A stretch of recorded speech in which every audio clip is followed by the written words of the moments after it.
Welcome to our channel. Today we how to register with Zapier to automate LinkedIn workflows step by step clearly. To get started with Zapier, open your web browser and go to the Zapier website. In the top right corner, click on the Sign Up button. You will have the option to sign up using your Google account or your email address. If you choose to sign up with your email, enter your email address and click Get Started. Next, create a strong password and confirm it before clicking Sign Up.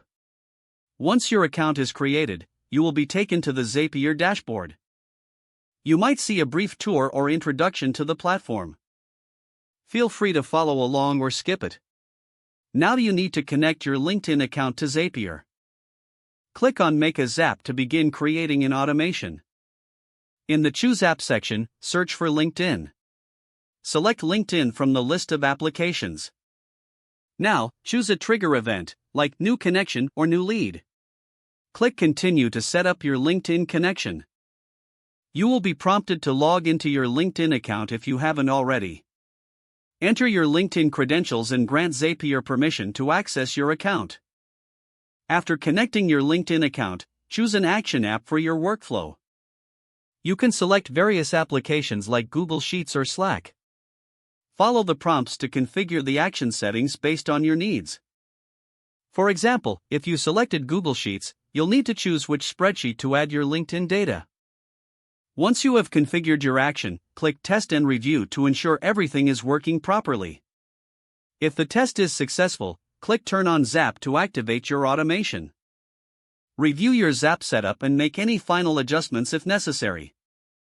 Congratulations, your LinkedIn workflows are now automated with Zapier. You can revisit your Zapier dashboard to manage and create additional automations as needed. If the page does not load, refresh the browser or try again in a private or incognito window. Make sure you are using the correct email address, then retype it carefully to avoid small typos. If your password is not accepted, use the Reset option and create a new strong password you can remember. Check your spam folder for verification or security emails, then complete any requested confirmation steps. Enable two-factor authentication if available to improve account security and reduce unauthorized access risk.